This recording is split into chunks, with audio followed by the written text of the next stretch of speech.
And now I'm talking with my friends in Poland, and they are worried that you align yourself too much with Putin. What's your message for them? Well, if I didn't align myself with both of them, you'd never have a deal. You want me to say really terrible things about Putin and then say, "Hi, Vladimir, how are we doing on the deal?" That doesn't work that way.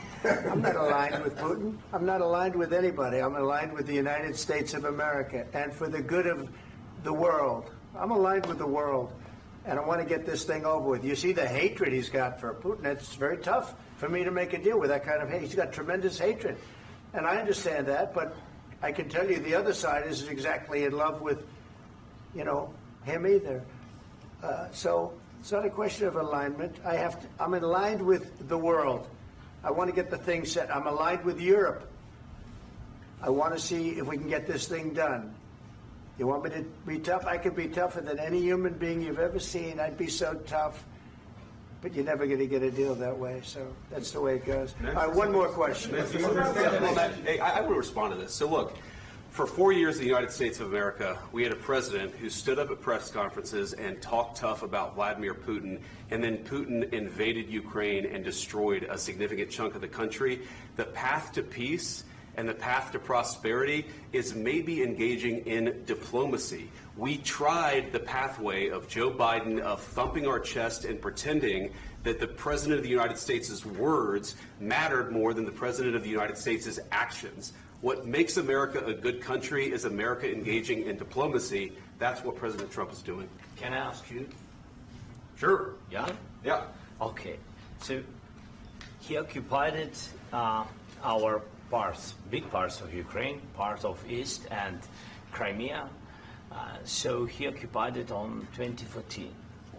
So during a lot of years, so I'm not speaking about just Biden, but those time was Obama, then President Obama, then President Trump, then President Biden, now President Trump, and God bless, now President Trump will stop him. But during 2014, nobody stopped him. He just occupied and took. He killed people. You know what the contact 2015. 2014 2014. and 2015. 2014. Yeah. So I was not here. Yeah, but That's exactly right. Yes, but during 2014 till 2022, the situation the same. The people are been dying on the contact line. Nobody stopped him. You know that we had conversations with him, a lot of conversations, my bilateral conversation, and we signed with him. Me, like a new president, in 2019, I signed with him the deal.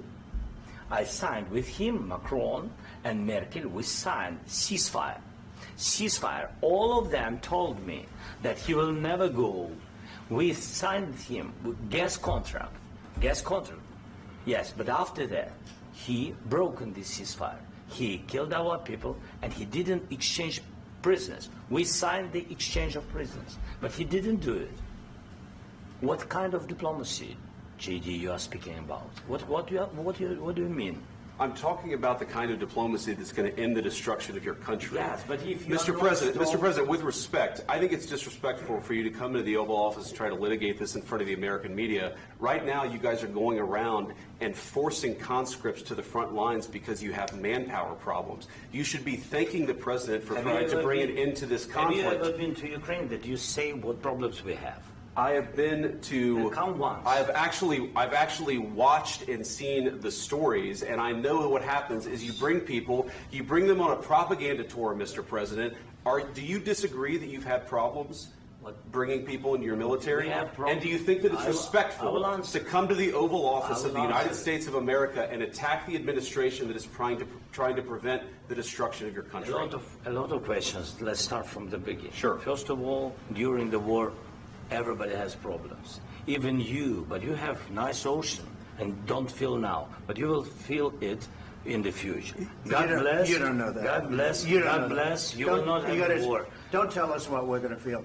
We're trying to solve a problem. Don't tell us what we're going to feel. I'm not telling you. Because you're in no position to dictate that. That's Remember exactly this. what you're doing. You're in no position to dictate what we're going to feel. We're going to feel very good. You will feel influence. We're going to feel very good and very strong. You will feel influence. You're right now not in a very good position. You've allowed yourself to be in a very bad position, and he happens to be right about it. From the very beginning of the war. You're not in a good position. You don't have the cards right now. With us, you start having cards. Right now, you don't. You're playing cards.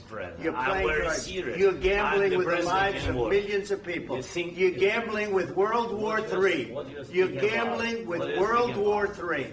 And what you're doing is very disrespectful to the country, this country. That's backed you far more than a lot of people said they should have. Have you said thank you once? This entire meeting? No, in this entire meeting, have you said thank you? You went to Pennsylvania and campaigned for the opposition in October. Offer some words of appreciation for the United States of America and the president who's trying to save your country. Please, you think that if you will speak very loudly about the war, He's not speaking loudly. He's not speaking loudly. Your country is in big trouble. Can I Wait a minute. No. You've done a lot of talking. Your country is in big trouble. I know. You're not winning. You're not winning this. You have a damn good chance of coming out okay because of us. Mr. President, we are staying in our country, staying strong from the very beginning of the war. We've been alone, and we are thankful. I said thanks you haven't in been this alone. cabinet. You haven't been alone. In this cabinet. We gave you, through this stupid president, $350 billion. We gave you military equipment, and you men are brave, but they had to use our military. If you didn't have our military equipment, this war would have been over in 2 weeks. In 3 days. I heard it from Putin. In 3 days. This is something maybe new. Less. In 2 weeks. Of course, yes. It's going to be a very hard thing to do business like this. And just say thank you. I said a lot of times to American people. Accept that there are disagreements, and let's go litigate those disagreements rather than trying to fight it out in the American media when you're wrong. We know that you're wrong. But you see, I think it's good for the American people to see what's going on. I understand, sir. I think it's very important. That's why I kept this going so long. You have to be thankful. You don't have the cards. You're buried there. Your people are dying. You're running low on soldiers. Listen, you're running low on soldiers. It would be a damn good thing. And then you tell us, I don't want a ceasefire. I don't want a ceasefire. I want to go, and I want this. Look. If you could get a ceasefire right now, I tell you, you take it so the bullets stop flying and your men stop getting killed. Of course, we want to stop the war. But you're saying you don't want a ceasefire. But I said to you, I want a ceasefire. With guarantees. Because you'll get a ceasefire faster than an agreement. Ask our people about ceasefire, what they think. That wasn't with me. That wasn't with me. That was with a guy named Biden, who was not a smart person. That was with Obama. It was your president. Excuse me. That was with Obama, who gave you sheets, and I gave you javelins. Yes. I gave you the javelins to take out all those tanks. Obama gave you sheets. In fact, the statement is Obama gave sheets and Trump gave javelins. You got to be more thankful, because let me tell you, you don't have the cards. With us, you have the cards. But without us, you don't have any cards. One more question to Mr. Vice President. I'm sorry. It's going to be a tough deal to make because the attitudes have to change. What if Russia breaks ceasefire? What if Russia breaks peace talks? What do we do then? I understand that it's a heated conversation right now. What are you saying? She's asking, what if Russia breaks the ceasefire? What if anything? What if a bomb drops on your head right now? Okay? What if they broke it? I don't know. They broke it with Biden because Biden, they didn't respect him. They didn't respect Obama. They respect me. Let me tell you, Putin went through a hell of a lot with me. He went through a phony witch hunt. All I can say is this. He might have broken deals with Obama and Bush, and he might have broken them with Biden. He did, maybe. Maybe he didn't. I don't know what happened. But he didn't break them with me. He wants to make a deal. I don't know if you can make a deal. The problem is I've empowered you to be a tough guy. And I don't think you'd be a tough guy without the United States. And your people are very brave. But you're either going to make a deal or we're out. And if we're out, you'll fight it out. I don't think it's going to be pretty, but you'll fight it out. But you don't have the cards. But once we sign that deal, you're in a much better position. But you're not acting at all thankful. And that's not a nice thing. I'll be honest, that's not a nice thing. All right, I think we've seen enough. What do you think? Huh? This is going to be great television, I will say that. All right, we'll see what we can do about putting it together. Thanks, sir.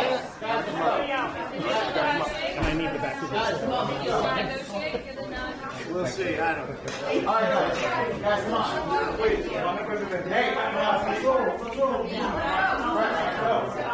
Guys, come on. Let's move, please.